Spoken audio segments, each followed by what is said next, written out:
Hola a todos, soy Franco, el que te produce un uyuyuy en el ayayay es Gustavo y esto es Total Party Win. Hoy vamos a hablar de encuentros sin equilibrar.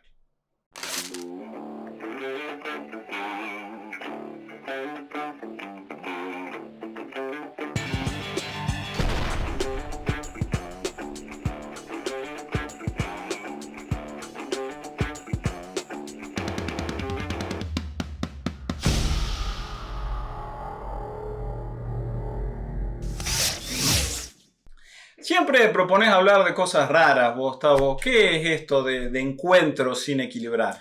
Los encuentros sin equilibrar vendrían a ser esos encuentros en los que el nivel de poder del grupo de personajes no es el mismo que el nivel de poder del grupo antagonista, ser PNJ o monstruos o trampas o lo que sea que esté desafiando en ese momento al grupo de personajes. ¿O no es necesariamente un nivel similar? No está, es decir, la cuestión es que no esté ajustado de manera deliberada a ese nivel. Claro, que no esté, digamos, diseñado para que sea, bueno, si ellos tienen una bola de fuego, tengo que poner una cantidad de enemigos que puedan ser atrapados por la bola de fuego, pero que la bola de fuego no los mate de un solo golpe, digamos.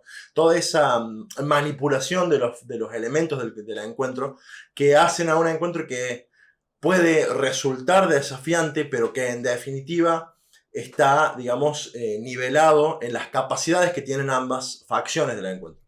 Fantástico. Pero es como raro esto, o sea, no es el objetivo de una partida derrotar a los enemigos. ¿Por qué poner cosas que no derrotamos? Y porque es mi opinión, y creo que en esto es otra de esas tantas pocas cosas en las que estamos de acuerdo, en definitiva un encuentro que está nivelado, o si todos los encuentros, mejor dicho, están nivelados, están equilibrados, están puestos en la misma balanza que los personajes y van ascendiendo en dificultad conforme el poder mecánico de los personajes asciende, realmente ascienden de nivel, pero suben de nivel, suben de poder, si siempre les cuesta lo mismo, digamos, en cantidad de recursos o en calidad de recursos, vencer a los enemigos. Y si siempre los derrotan a los enemigos, es realmente un encuentro desafiante. Hay un objeto, en definitiva, en poner ese encuentro ahí, cuando podrían decir simplemente, bueno, se encuentran a un grupo de bandidos, los derrotan y siguen adelante, porque en definitiva es lo que va a suceder. Es una tendencia, podríamos decir, noventosa, 2000, un poco quizá con el auge de los videojuegos, Más, yo diría que más del 2000 en adelante, sí, porque incluso. en Noventosa todavía había muchos vestigios de la era dorada del rol, que durante los años 80, en donde no había, digamos, mucha preocupación porque los encuentros fueran nivelados. Los encuentros eran más bien, está el encuentro ahí y el director ponía las pistas para que los jugadores o los personajes, mejor dicho, entiendan la dificultad a la que se iban a enfrentar. Y si no la entendían, bueno, problema de ellos, digamos. O sea, si ellos se encontraron el dragón a nivel uno, las pistas estaban ahí de que había un dragón. Y bueno, conforme fue evolucionando, a vos que te encanta la palabra, Cambiando, fue haciendo avanzando. metamorfosis digamos, el concepto del juego. La experiencia de juego también cambió y, digamos, hoy en día se podría decir que está más orientada a que todos tengamos éxito, digamos, una orientación más Master Mama que antes, en contraposiciones justamente a la vieja escuela, digamos, en donde era más una carnicería, digamos, y había una cuestión más antagónica entre el director y los jugadores. Bien, entonces creo que se entiende la idea. Pareciera, ¿a qué nos oponemos nosotros? A esta cuestión de que todos los enfrentamientos tienen que ser un poco desafiantes, pero tiene que ser viable la aproximación exclusivamente violenta. Todo enemigo tiene que ser potencialmente derrotable. Un poco estimulante, hacemos unas tiradas, no la manqueamos en las elecciones que hacemos de los ataques y lo derrotamos al enemigo. Bien, adelantaste algo de lo positivo que puede tener esto, de que puede ser estimulante o que son más estimulantes los combates que no tienen ese ajuste que los que sí lo tienen. ¿Nos contás algo más de eso? Sí, porque en definitiva, digamos, si se trata de desafiar al grupo de personajes, un desafío es algo que está por encima de sus capacidades, es algo que ellos tienen que encontrar la forma de resolver con lo poco o mucho que tengan, pero que no es, digamos, la resolución no es más bien obvia. Es como que, bueno, esto nos va a costar, tenemos que tomar una decisión difícil para resolver este problema que tenemos. Sea un combate, sea una trampa, sea cualquier... Puede ser un encuentro, puede ser una situación social en la que tengan que dar el brazo a torcer con alguna negociación, por ejemplo, en pos de ganar el favor de tal o cual PNJ. Entonces, no, para que no quede, únicamente encapsulado en encuentros de combate. Un encuentro desafiante es un encuentro que los personajes tienen que pensar si estamos dispuestos a invertir este recurso en resolver este problema de esta forma. Porque si no, se convierte en algo más bien mecánico y rutinario. Digamos, bueno, hay 5 enemigos, tiro bola de fuego, y pasamos de encuentro en encuentro. Y bueno, se genera un poco el efecto como decía antes, de Master Mama, en el que ningún encuentro realmente atenta contra la vida de los personajes, porque en definitiva está pensado para que pueda ser superado. Y ahí, bueno, uno puede pensar en distintas situaciones que a veces pueda requerir, por ejemplo, el combate, el enemigo es mucho más poderoso, puede requerir un uso inteligente del escenario, o puede darse situaciones en las que haya que huir. El caso de la bestia imparable, por ejemplo. Por ejemplo. Video acá arriba lo referimos. Y justamente sí, si uno va a estar nivelando o equilibrando permanentemente todos los encuentros de combate, etcétera, etcétera, se pierden un montón de herramientas y un montón de recursos que el director puede hacer uso y un montón de experiencias que los jugadores pueden vivir. Porque justamente, o sea, no vas a tener una bestia imparable si el encuentro está nivelado, porque una bestia imparable no está equilibrada con el grupo. Una bestia imparable, si el grupo la enfrenta, el grupo va a morir. Entonces, pasa un poco por esto también de malcriar, digamos, a los jugadores, de que siempre pueden derrotar todos los encuentros, y no debería ser así.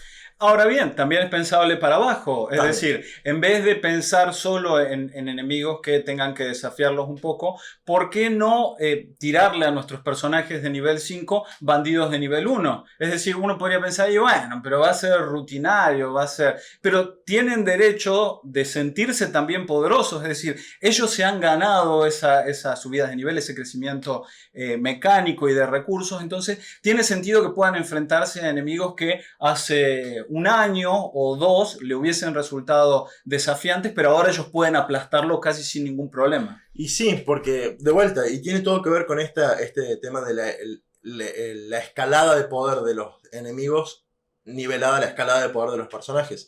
Si en ningún momento los personajes, después de haber obtenido un montón de poder, pueden hacer uso o abuso de ese poder, es decir, son un grupo de bandidos de carretera y vienen con todo dagas, el respeto hacia los bandidos de carretera.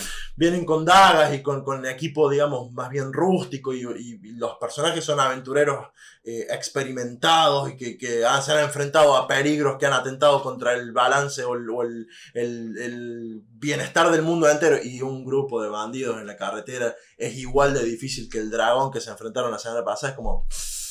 No, a ese grupo de bandidos los tienen que borrar del mapa sin ningún esfuerzo, digamos. O les tienen que decir, mirá, macho, no.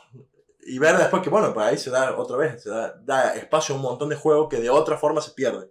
Claro, los flexes que se hablan en el anime, o sea, no te das cuenta lo poderosos que somos, cómo osas desafiarnos, triste bandido de carretera. Exactamente, y bueno, pero bueno, de vuelta, se da mucho el juego de cuando el encuentro es extremadamente difícil, no pasa por desafiar a los personajes, sino porque los personajes tengan ese momento de soy muy poderoso. Claro. Y se nota que soy claro. muy poderoso. Claro.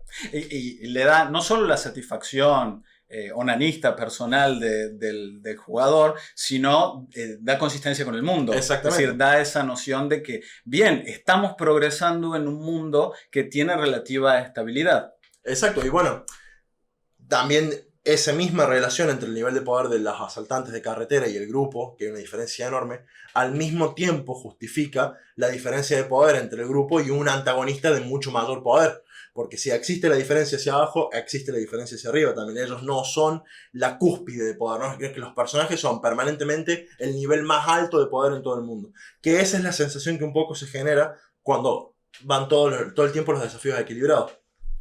Ahora bien, es fácil pensarlo esto en términos de sandbox o u open world, de decir, yo determino la dificultad de los enemigos y los distribuyo a lo largo del mundo y entonces depende de ellos a dónde se meten. Es decir, si se meten a la cueva de la muerte eterna, o sea, podemos pensar que hay enemigos de nivel alto. Digamos, no se ganó la reputación porque haya flores y conejos. Bueno, conejos puede haber. Está bien. Que si van al bosque de la felicidad, puede ser, claro, uno piensa, bueno, nivel 1. Por supuesto, esta es la aproximación más clásica y más visible en los videojuegos. Los JRPG se nota mucho que por ahí te metiste en un lugar y la escala de nivel es muy distinta.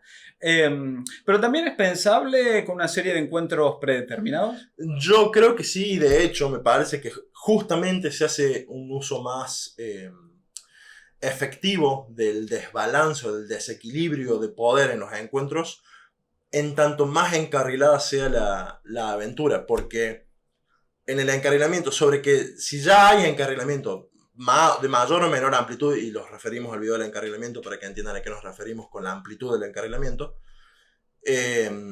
sobre que ya existe el encarrilamiento, si encima todos los encuentros van en una progresión lineal acompañando el nivel de poder mecánico de las personas, es como que ya es muy bruto el encarrilamiento. Es como que está diseñado para que sí o sí los personajes lleguen al otro extremo. Y si no quiero que vayan por este lado, les pongo un encuentro que no puedan superar. Entonces es como que justamente lo que hablamos de que el encarrilamiento no existe en tanto no se note. Y de esa forma se nota y se nota mucho. Onda, vamos por ese lado, no, hay un dragón ahí. Vamos por ese lado, bueno, ahí están los goblins. Vamos por ese lado, entonces mejor. Claro, entonces, justamente diseñar encuentros que sean ligeramente por encima del nivel de poder de los personajes o ligeramente por debajo del nivel de poder de los personajes permite dentro de un encarrilamiento dar esta sensación de que realmente no están siendo encarrilados, sino de que hay cierta dinámica en el mundo de juego o en la aventura que se está jugando que les permite tomar decisiones reales sobre cuáles son los encuentros a los que ellos se quieren enfrentar. Antes de irnos queríamos recomendarles la hidromiel Golden Crack. Pueden pedirla online, es riquísima. ¿Y habían pensado alguna vez en estas cosas? Los leemos en los comentarios. Si todavía no están suscritos al canal, pueden hacer clic acá abajo en el botón de suscribirse y recuerden hacer clic en la campanita para recibir una notificación cada vez que subimos un nuevo video. Sin más que decir, nos vemos en el próximo episodio.